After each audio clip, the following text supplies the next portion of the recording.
Hi guys, I'm Taiki. A couple of days ago I came back from Dominican Republic and I'm in front of a shrine right now. And today I want to think a little bit about Eastern and Asian philosophy, contrasting it with the Western philosophy. Because I started this channel to talk about philosophy in general, but I think it would be more interesting if I integrate Eastern and Japanese philosophy into this video, because that's where I'm from and I might be more familiar with the sense of Eastern philosophy there.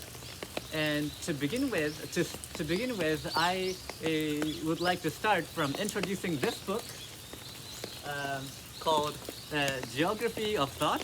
Can you see this? This is Geography of Thought by Professor Richard Nisbett. And what he talks about, and what interests me a lot in this book, was about an attitude towards contradiction in the West and the East. And he argues that in the West, people think that contradiction is something to be resolved or something that is unacceptable, so you have to improve something about it. But in the East, people tend to embrace it, or people think that it's a part of your life. So what do you think? Do you think a contradiction is something to be resolved, or a contradiction is part of your life? Today I want to explore a little bit about this difference towards the contradiction. And I think the origin of this is coming from, first, ancient practice in political and social decision making, and second, maybe natural condition, and third, maybe it's coming from religion. Let me explain one by one. First, in ancient Greece, people used to make social and political decisions based on debate, right? I'm not that familiar with Greek philosophy, but this book argues that in ancient Greece, social and political decision making was based on debate. So, of course, in debate, coherence is important. So, contradiction was not acceptable. That's why in the West, until today, the contradiction is something to be resolved, and people pursue coherence. On the other hand, in Japan or in Asia, people made decisions. People made political or social decision based on harmony. That's why until today, people don't care that much, even if contradiction exists. The second reason might be a natural condition. As you know, Japan, especially Asian countries, especially Japan, suffers a lot from natural disasters. For example, earthquakes, typhoons, and tsunamis. So there are a lot of things that we can't control by ourselves. So from the ancient era, Japan was full of contradiction. For example, we make a lot of effort, but suddenly those natural disasters washes away everything. So people might get used to accepting those contradictions and living with those contradictions in Japanese society. On the other hand, in the West, or especially in Europe, I don't know whether this is really correct or not, but there are less natural disasters compared to Japan. There are not many earthquakes in Europe. There are less typhoons in Europe. Maybe in volcano in Italy. That's the only thing I know about natural disasters in Europe. I don't know. But maybe that's why people could exert more power on their society, regardless of what natural condition is. And the third element might be religion.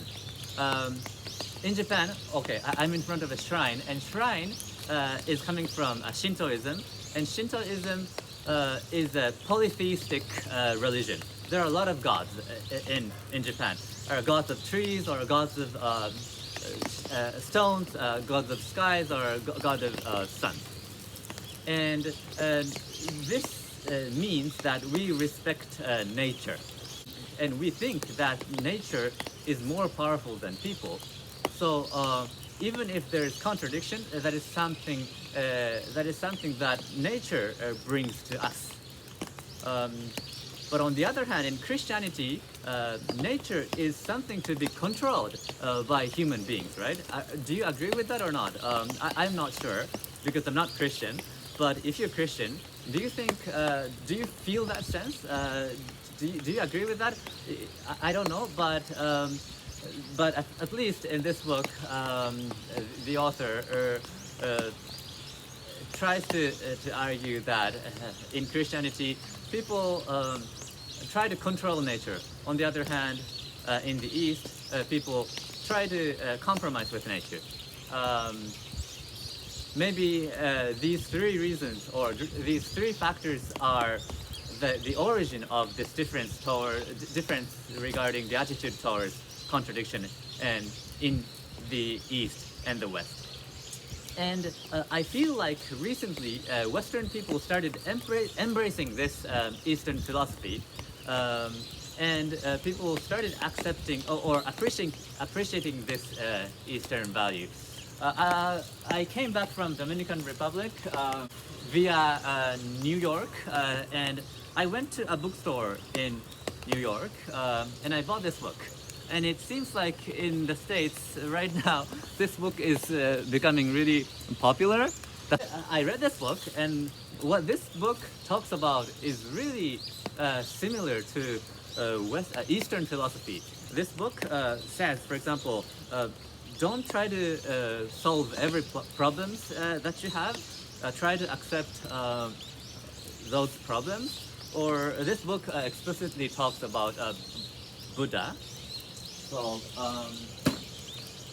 maybe the world. So a couple of days ago, I uploaded a video talking about whether the world is getting divided or not. But in that sense too, maybe the world mentality is getting connected or mixed up a little bit, maybe. I think the Western world is embracing more diversity or embracing Eastern philosophy too. And I just want to mention that I'm not criticizing Western philosophy at all. There are positive and negative aspects in both philosophy. For example, in Eastern world, as I said, people tend to accept or embrace contradiction, and the negative aspect of this is that things don't get improved rapidly. For example, I sometimes get frustrated for example, in companies or in politics. People don't criticize the misconduct or the corruption of the government officials or corporate officials that much. People tend to accept those contradictions too easily that things don't get improved faster. And I think that's a negative aspect of this attitude towards contradiction.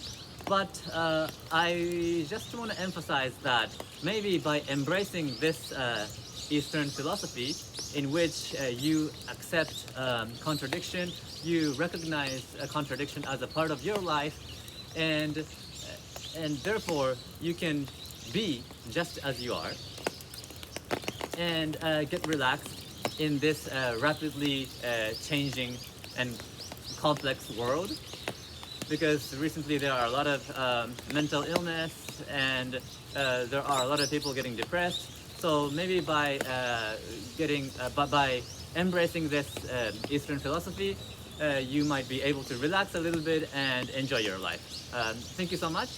This channel talks about philosophy in general. Today I talked about Eastern philosophy a little bit, and I want to keep talking about these things from now on too. So please register to this channel if you enjoyed this. Thank you so much. I'll see you soon. Bye.